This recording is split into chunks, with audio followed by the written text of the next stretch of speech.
우리 하나님 앞에 나올 때에 우리가 찬송을 가지고 나오고 삶의 짐도 가지고 나옵니다. 그죠? 그래서 실은 우리가 하나님께 무엇을 맡긴다는 것은 우리의 믿음도 그리고 우리의 걱정도 함께 맡기는 거예요. 교회를 찾는 모든 사람들이 하나님 앞에 나올 때 기쁘게 나오는 사람도 있지만 그렇지 않는 경우도 있을까요? 그럼요.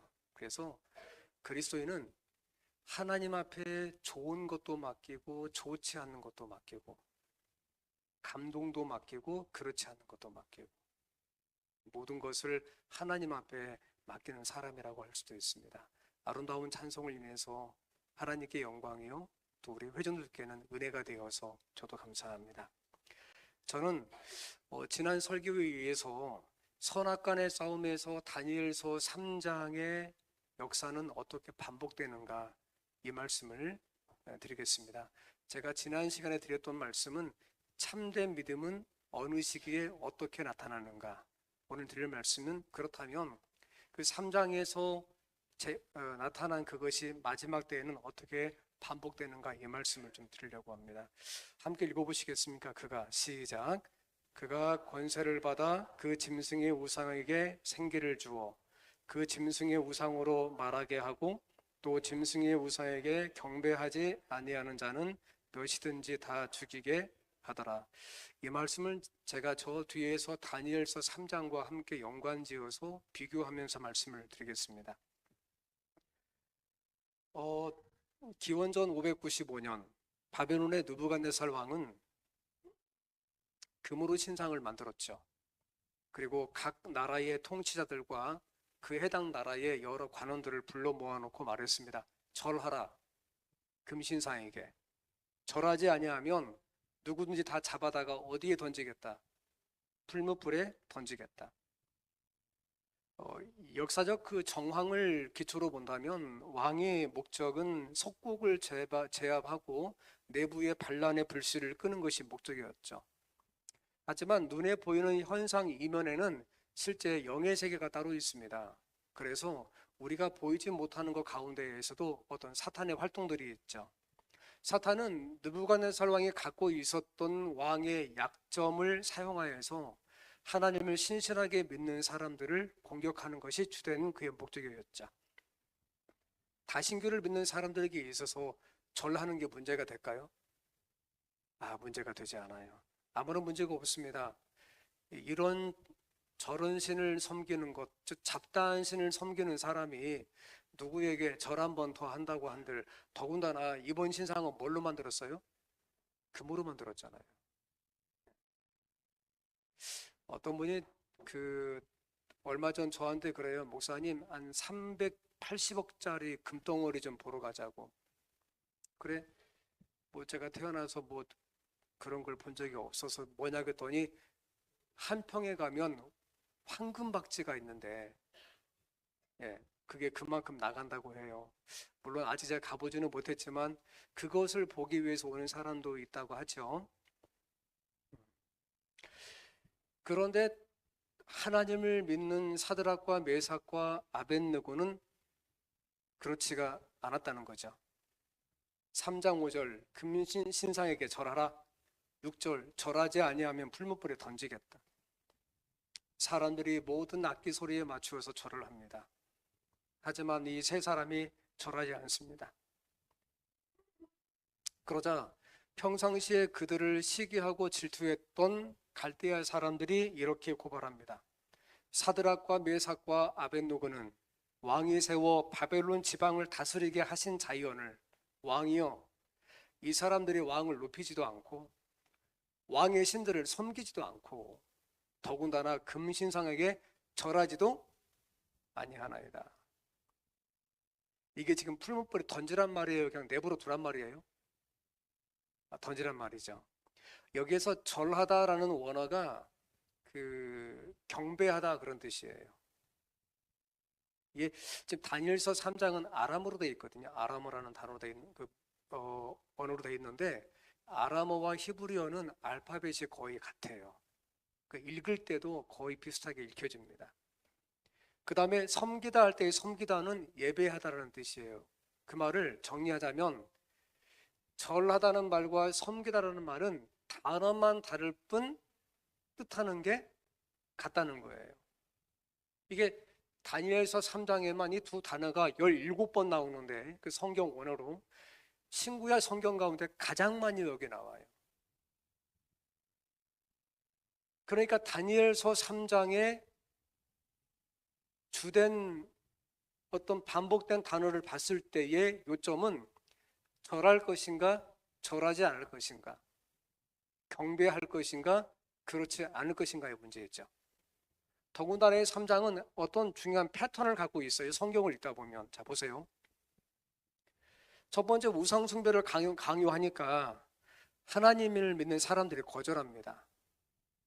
거절하니까 위기와 시련이 닥쳐왔겠죠. 그러니까 나중에 시련 가운데도 믿음대로 선택을 하게 되자 오직 하나님만 섬기겠다고 하자 어디에 던집니까? 이번에 풀무불에 던집니다. 그랬더니 마침내 하나님께서 풀무불 가운데 뭐 하시고 임하셔서 그 사건에 개입하시는 거예요. 자, 다시 정리해 봅시다. 예기치 않게 평범한 하루, 큰 문제가 일어날 것 같지 않고, 그런데 그 이면에 어떠한 일들이 계속 점점 풍선처럼 커지더니 두라평지의 모든 사람들을 불러 모으는데 그 가운데 사드락과 메삭과 아벳느고도 불림을 받게 되었죠. 나팔 소리가 나면 다 절하라고 합니다. 거절하는 거예요. 이것이 단순하게 어떤 예식의 문제가 아니고 이 자체가 하나의 신앙의 문제였기 때문에. 그러자 앞서 우리가 읽었던 말씀처럼 위기가 다가옵니다. 위기가 다가온다는 것은 어떤 문제에 직면하게 되고 거기에 대해서 내가 어떤 태도와 반응을 가져야 한다는 거예요. 근데 이 세 친구는 하나같이 동일한 태도와 똑같은 반응을 갖고 말합니다. 우리가 절하지 않습니다. 우리는 하나님을 섬깁니다. 자, 그러면 거기에서 임팩트가 되기 때문에 충돌이 생기겠죠. 그죠? 충돌이 생기면서 그들이 풀무불에 던지움을 당하죠. 그때 하나님이 개입하시고 그들을 구원하십니다. 그러면서 그 현상을 성경은 이렇게 말합니다. 불이 등이 그들의 몸을 해하지 못하였고 머리털도 그을리지 아니하였고 겉옷빛도 변하지 아니하였고 불탄 냄새도 없었더라. 여러분 어디 가서 우리 불장난 조금만 해도 저녁에 집에 와서 보면 불냄새가 나요, 안 나요? 아주 그렇구나. 그렇죠. 그런데 성경 말씀 보면 못하였고 아니하였고 냄새도 없었더라. 하나님이 시련의 현장에 직접 찾아오시는 거예요. 풀무불 속에 임하시는 거죠. 그럼 하나님은 왜 처음부터 개입하지 아니하셨을까요, 여러분? 그런 생각 혹시 해보셨나요? 하나님은 그냥 두라평지에 금신상을 세울 때에 번개를 쳐가지고 그걸 아예 그냥 망가뜨리든지 아니면 처음부터 그걸 만들지 못하게 하시던지 그것도 아니면 그냥 절할 때 그 순간에 처음부터 개입을 하시던지. 근데 하나님은 처음부터 개입하지 아니하시고 왜 하나님은 제일 마지막에 개입하실까요? 여러분은 어떻게 생각하십니까, 여러분? 애들 싸움할 때 엄마가 처음부터 개입할 때도 있나요? 아니 결혼도 안 하는 처녀가 그걸 어떻게 알아요?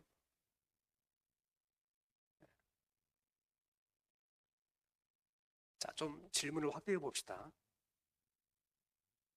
하나님께서 아담과 하와를 만드시고 난 다음에 하와가 선악과를 따먹으려고 했을 때 뒤에서 하와야! 이렇게 한마디만 부르시던지 아니면 하와의 손을 어떻게 탁 치시던지 그러면 이거 상황이 달라졌겠지. 그죠?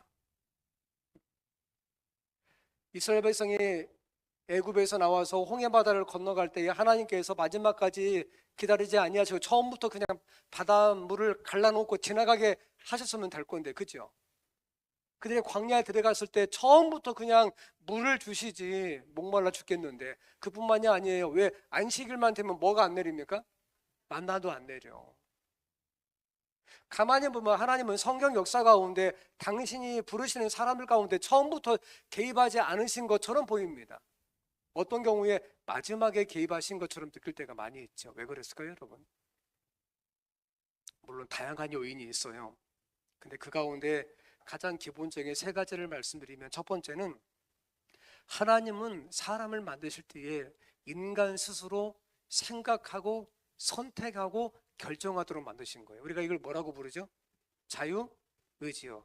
하나님이 사람에게 줄 수 있는 최고의 작품 가운데 집어넣으신 하나님의 배려와 사랑이지요. 그런가 하면 하나님은 어떤 시련과 위기 가운데에서 이런 걸 통해서 믿음과 품성을 연단하십니다. 제가 전에 그랬잖아요. 바람이 불지 않으면 뿌리를 내리지 않는다고, 나무는. 제가 저번에 우리 그 교회 아시는 장로님께 물어봤더니 적도 부분은 바람도 불지 않는데요. 그래서 과거에 지금처럼 동력 장치가 없을 때에는 바람을 따라서 이렇게 돛담배로 다녔잖아요. 그죠? 가장 위험한 게 적도 부분에 들어가게 되면 바람이 불지 않아서 큰 범선 같은 게 나아갈 수 없다네요. 저는 잘 모르지만 평생 동안 바다에서 선장으로 살았던 분이 말씀하시니까 또 그럴 수 있겠죠. 근데 그 적도에서 조금만 위도로 올라가거나 내려가게 되면 바람이 조금씩 불게 되면 배가 움직인다는 거예요. 그런 놀라운 것은 뭔지 아십니까? 실제 적도 지역이 태양에서 가장 가까운 지역이잖아요. 그죠? 그죠? 네, 그런데 적도 지역에 있는 나무들은 뿌리가 깊지 않아요. 왜? 바람이 불지 않으니까. 그러다가 태풍이 한번 지나가면 웬만한 나무가 다 쓰러진다는 거예요. 하나님은 죄악된 세상 가운데에서 어떻게 당신의 사람들을 부르셔서 믿음을 견고하게 하시고 그들의 성품의 열매를 맺게 하시는가? 바람을 불게 하시고 가끔씩 폭풍을 허락하시고 어떤 경우에 흔들림도 허락하시고, 다른 말로 연단이라고 합니다. 연단. 예, 광석에서 쇠를 끄집어내가지고 용광로에 녹여서 그걸 다시 끄집어내서 망치로 치는 거죠. 계속 연단하는 거예요. 연단의 가장 큰 목적은 무엇을 제거하는 것입니까, 여러분? 불순물을 제거하는 거예요. 따라서 여러분의 인생 가운데에서 좋은 날이 있기만, 해뜰 날이 있기만, 그렇지 않다는 거예요. 사과도 마찬가지예요. 그 사과를 우리 한국에서는 재배하는 것은 아니거든요. 그런데 그거 아세요? 사계절이 있는 곳에서 나오는 사과가 가장 맛있어요. 계절 변화가 없는 곳에 나오는 배는, 세상에 그렇게 맛없는 배가 있을까? 이 열대지방의 배들이 그렇지 않아요. 두 번째, 연단하는 것입니다. 이걸 통해서 시련을 통해서 믿음과 품성을 주께서 연단하시는 거예요. 세 번째는 하나님의 시간표가 있어요. 예언적인 시간표가 있고 각 사람의 삶에 개입하시는 하나님의 시간표가 있어. 궁극적으로 사람에 대해서는 그를 견고하게 하기 위해서, 구원하기 위해서, 세상 역사에 대해서는 예수 그리스도의 재림을 통해서 하나님의 시간표가 완성될 것입니다. 여러분, 참된 믿음은 아름다운 색깔이 아니에요. 믿음은 본래 꽃을 피우는 게 목적이 아니에요. 믿음은 본래 열매를 맺는 게 목적입니다. 모든 나무의 목적은 꽃을 피우는 게 아니에요. 열매를 맺는 거예요. 사람의 인생에 있어서 인생의 목적은 화려한 삶이 아니에요. 성품의 열매를 맺는 것이죠. 그래서 이것을 위해서 하나님께서 여러분과 저를 부르시는 것입니다. 그래서 여러분, 참된 믿음은 죽음을 초월하는 것이고요. 그리고 자신의 삶을 하나님께 온전히 맡기는 것입니다. 믿음의 세 가지 요소가 있어요. 지식과 동의와 신뢰입니다. 참 믿음은 하나님을 아는 것이고요. 그리고 동의하는 것이고, 마지막으로 뭐 하는 것입니까? 신뢰하는 거예요. 하나님을 어떻게 알 수 있을까? 다양한 요인이 있겠죠. 근데 가장 일반적인 것은 이겁니다. 믿음은 어디에서 나며? 들음에서 나며, 들음은 그리스도의 무엇으로? 말씀으로 말미암았느니라. 여러분, 세상에 소리가 얼마나 많은지 아세요? 세상의 빛도 다 같지 않아요. 아시지만 가시광선 보이는 것입니다. 그죠? 보이는 가시광선. 가시광선 그 너머에 자외선이 있고 적외선이 있어요. 그죠? 여러분, 돋보기를 가지고 해가 떴을 때에 이렇게 검은 종이를 놓고 햇빛을 받아서 한쪽으로 빛을 모으면 어떻게 되죠? 그거 손등에 하게 되면 어떻게 됩니까? 경험해 보셨나요? 집에 전자레인지 있죠. 전자레인지에 뭐 이런 식품 같은 거 냉동식품 집어넣고 3분 정도 그 누르면 어떻게 돼요? 뜨겁게 되죠.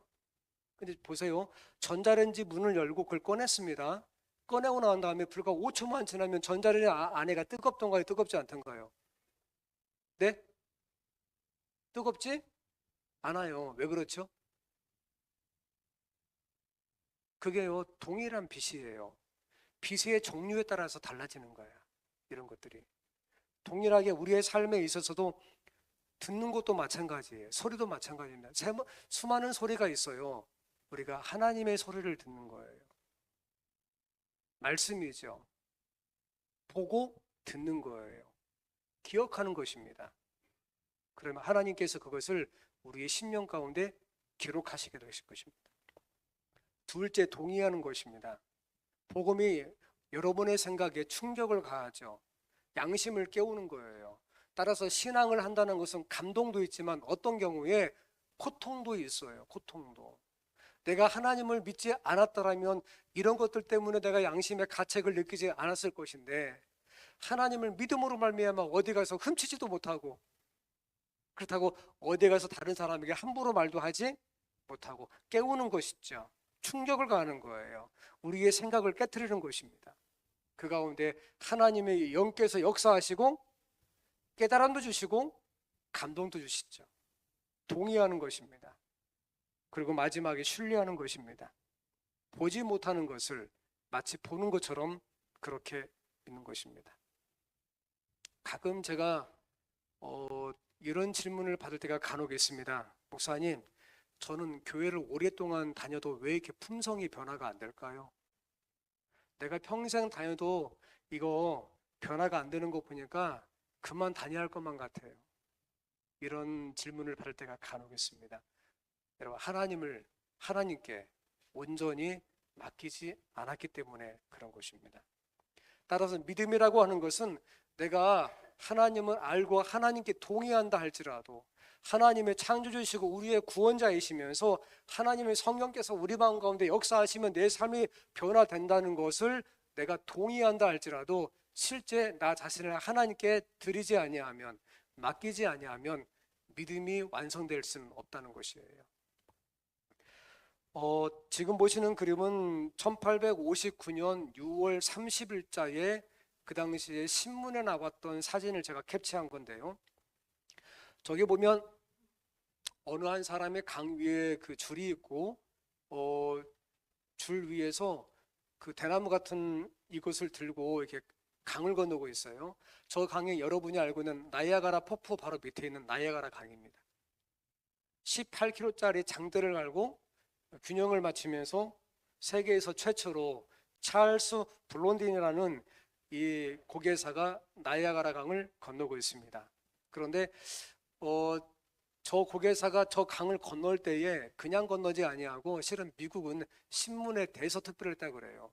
찰스 블론딘, 유럽에서 미국에 와서 가장 먼저 나이아가라 강을 건널 것이다. 그래, 그 당시 기록을 보면 어떤 사람들은 너무나 궁금해가지고 기차를 타고 이걸 보러 갔대요. 그러니까 나이아가라 강이 이쪽은 캐나다고 이쪽은 미국이에요. 이쪽은 버팔로라는 도시가 있어요. 근데 거기까지 왔다는 거예요. 이걸 보려고. 블론딩은 긴 막대기를 들고 한 발 한 발 앞으로 나아갑니다. 사람들은 숨을 죽이면서 이것을 목격하죠. 그래서 블론딘이 이쪽 강 기슭에서 수백 미터가 되는 저쪽 강 기슭으로 건너갔더니 사람들이 우레와 같은 박수로 환호성을 질렀다는 거예요. 그 다음에 제가 여기에 사진을 가져오지는 않았지만은 그 자그마한 그 한발 자전거 있죠. 그걸 가지고 또 저기를 이렇게 고개도 펼치고 뭐 다양한 도구가 있었겠죠. 그때마다 사람들이 박수를 쳤습니다. 그리고 그날의 고개가 거의 끝날 때쯤 블론딩이 관중을 향해서 말합니다. 당신들은 내가 사람을 등에 업고 이 폭포를 건널 수 있다고 믿습니까? 그러다 사람들이 위험한 거잖아요. 다른 것들은 하다가 잘못되면 떨어뜨리면 되는 건데 사람은 잘못하면 죽는 거잖아요. 그죠? 그러니까 하지만 여러분 그 어떤 고개 같은 걸 보다 보면 더 위험하고 더 이런 것들을 보고 싶은 욕망이 있나요? 그죠? 그래서 사람들은 이렇게 말합니다. 우리는 당신이 사람을 얻고 이 폭포를 지날 수 있다고 우리는 믿습니다. 그러자 블론디가 말합니다. 그러면 내 등에 업혀서 나와 함께 이 폭포를 건너가실 분 한 분만 나오시면 좋겠습니다. 여러분 같으면 어떻게 하시겠어요? 믿기는 믿지만 나가야 안 나가요? 왜 안 나가죠? 위험하니까? 죽을 수 있으니까? 방금 뭐라고요? 믿을 수가 방금 전에 믿는다고 했잖아요. 제가 믿음에 세 가지 요소가 있다겠죠. 어떻게? 알고 동의하고 뭐 하는 거? 의지하는 거, 맡기는 거 같은 뜻이에요. 나오지 않아요. 그러니까 그 제가 기사를 보니까 블론딩이 여기 있는 군전으로 보면서 이게 눈을 크게 떠가서 자기하고 눈이 이렇게 마주치는 사람을 불러내려고 여기서부터 이렇게 사람들을 봅니다. 그럼 블론딩의 고개가 옆으로 돌아갈 때마다 사람들 어떻게 할까요? 다 외면하는 거예요. 이게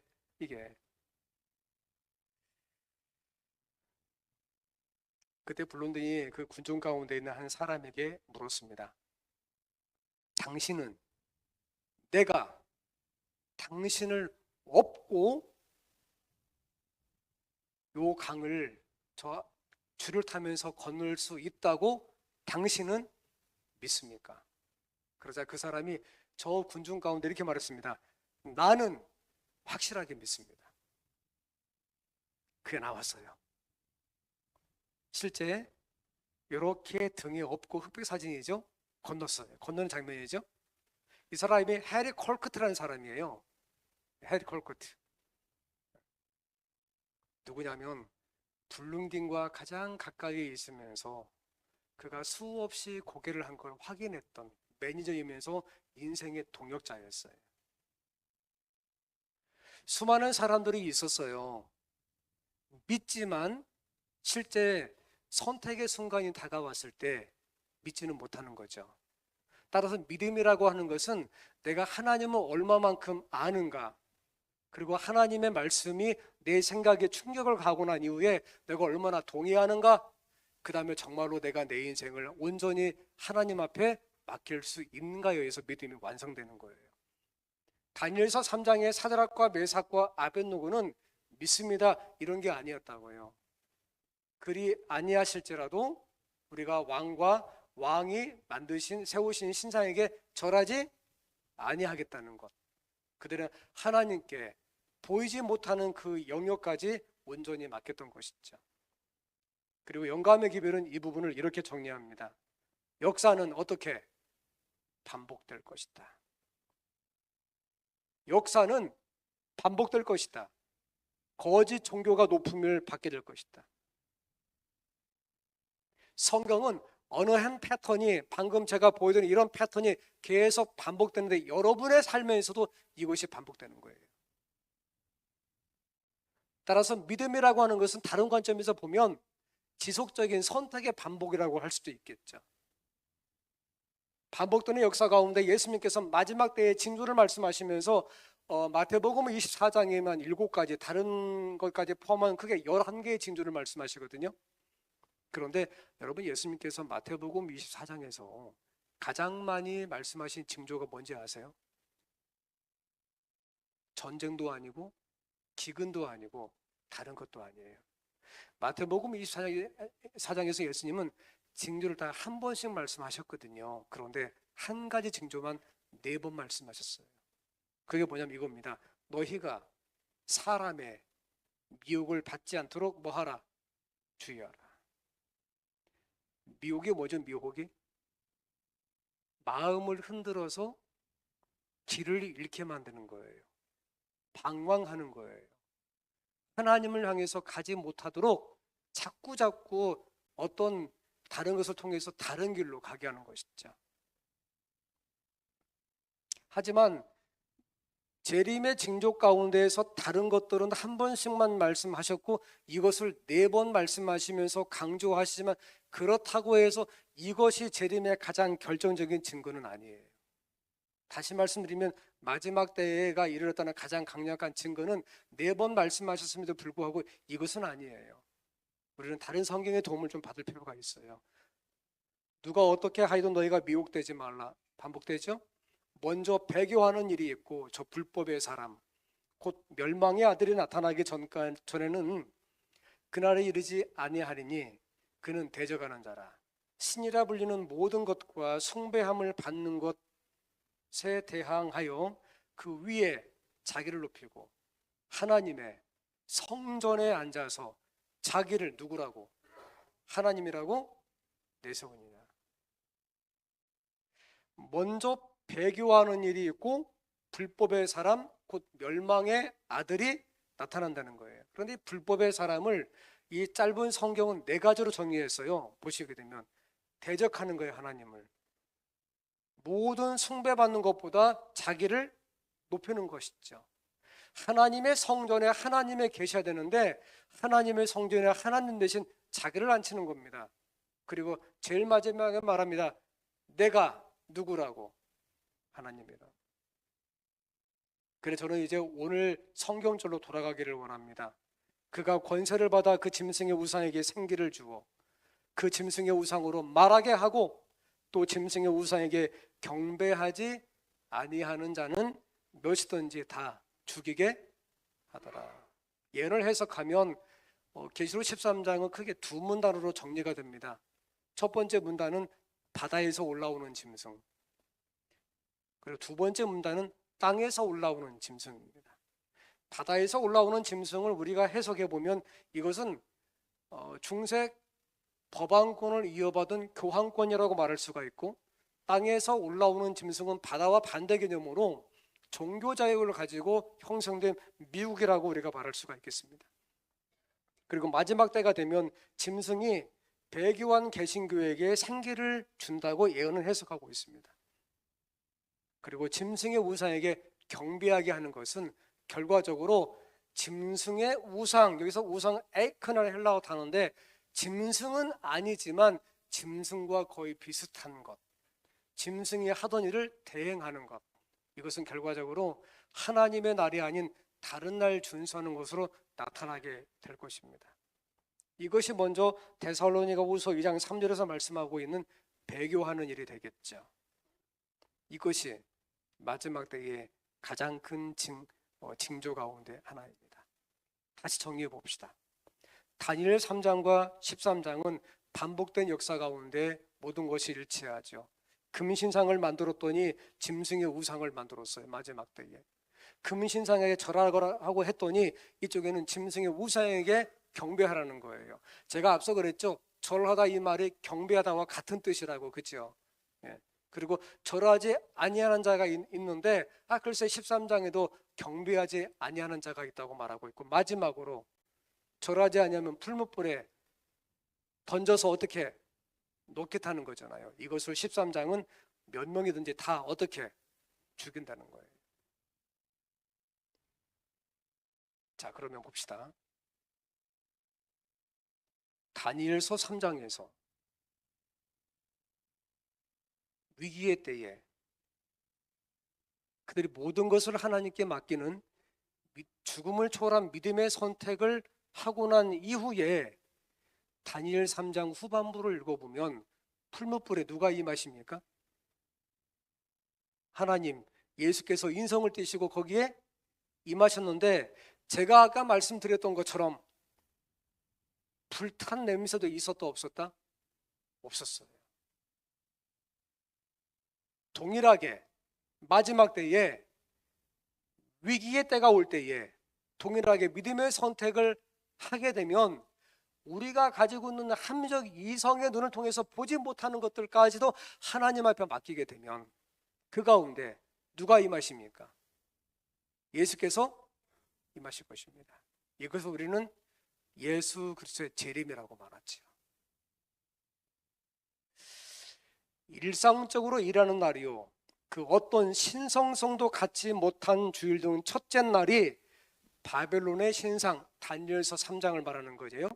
바벨론의 신상처럼 세움을 입을 것이다. 성경은 말합니다. 나의 안식일을 거룩하게 할지어다. 이것이 너희와 나 사이의 표징이 되고 내가 여호와 너희 하나님인 줄을 너희가 알게 하리라 하였노라. 여러분, 안식일은 하나님의 권위의 상징입니다. 근데 짐승의 권위의 표시도 있지요. 안식일을 일요일로 바꾼 것입니다. 성경은 이것을 가리켜 말씀하시기를 이미 오랜 기간 전에 있었던 다니엘서 3장을 다시 불러내어서 이것이 짐승의 우상에게 경배하는 것이라고 우리에게 강조하고 있습니다. 그래서 카톨릭 기록도 일요일은 자기들의 권위의 표라고 말하고 있는 겁니다. 교회는 성경보다 위에 있다. 여러분, 그렇지 않습니다. 하나님보다 위에 있는 것은 세상에 없지요. 우리는 두 가지를 생각해야 됩니다. 가장 첫 번째는 뭐냐면 하나님께서 내 삶에 임하시는가 그렇지 아니한가. 제가 그랬잖아요. 신자가 된다는 것은 투쟁하는 것이라고. 선하지 않는 내 자아를 보면서 나는 왜 이 모양일까? 다른 신자 보니까 나보다 더 나아 보이던데. 그런 생각들. 하나님의 은혜를 받고 신앙생활을 하면서 가끔 이런 생각도 해요. 저 신자는 보니까 믿음이 별로 없는 것 같은데 좀 목사님이 설교하다가 좀 쾅 때려갖고 어떻게 좀 깨우치면 안 될까? 그렇지 않아요. 하나님께서 나에게 어떻게 임하실 것인가? 너무나 견고한 내 자아를 어떻게 이것을 깨트리고 그 가운데 하나님의 성령께서 임하셔서 성령의 성품의 열매를 맺게 하실 것인가? 내가 하나님을 믿는데 왜 내 믿음에 어떤 열매가 맺히지 않는가? 그럼 돌아가셔야 돼요. 하나님을 알고 뭐하고 동의하고 다시 모든 것을 온전히 뭐 하는 겁니까? 맡기는 거예요. 두 번째는 세상의 역사 가운데서 등장하는 수많은 눈앞에 보이는 현상들, 무역전쟁을 하네, 또 세계전쟁을 하네, 가뭄이 오네, 뭐 태풍, 이런 것들 이면에 하나님께서 어떻게 세상의 역사를 예언하셨는가를 우리가 볼 필요가 있어요. 선악간의 싸움의 가장 주안점이 무엇인가를 봐야 된다고요. 이것은 뭐냐면 하나님의 율법이에요. 다시 말씀드리면 하나님을 온전하게 섬길 것인가, 그렇지 않을 것인가. 이것이 외형적으로 가장 드러나는 것이 하나님의 나를 거룩하게 지킬 것인가, 그렇지 아니하면 사람의 정한 사람의 계명의 나를 지킬 것인가. 역사는 과거에도 계속 반복되었고 여러분과 제가 살고 있는 지금도 반복되고 있으며 여러분 이제 자녀들이 인생을 하나님을 인생의 주인으로 섬기면서 살아갈 때에도 반복될 거란 말이에요. 여러분 기억하세요. 예수께서 인성을 띠시고 두라 평지에 풀무불 속에 임하셨던 것처럼 그분께서 현대의 여러분의 각 인생 가운데 개입하시고 거기에 임하셔서 그들을 구원하신 것처럼 여러분을 구원하실 것입니다. 예수님께서 세상의 마지막에 이 땅의 영광 중에 재림하시고 그런 말미암아 연약성을 가지고 있더라도 그리스도 예수 안에서 풀무불 속에서 모든 것들이 불에 타버리고 순수한 신앙으로 말미암아 그네들이 구원을 받았던 것처럼 여러분 가운데 하나님의 성령을 통해서 십자가로 말미암아 모든 죄에 대한 것들의 정결함을 입고 하나님의 영광을 입으면서 주일을 맞이할 수 있다는 것 여러분 기억하시기를 바랍니다. 함께 읽겠습니다. 시작. 그러므로 깨어 있으라. 어느 날에 너희 주가 임할런지 너희가 알지 못함이니라. 그러므로 깨어 있으라. 숨을 쉬듯이, 날마다 숨을 쉬듯이, 심지어 잠잘 때도 우리가 호흡을 하듯이 여러분 늘 하나님을 여러분의 삶의 주인으로 보시면서 살아가는 그런 한 주간의 신자가 되기를 바라면서 말씀을 드리겠습니다.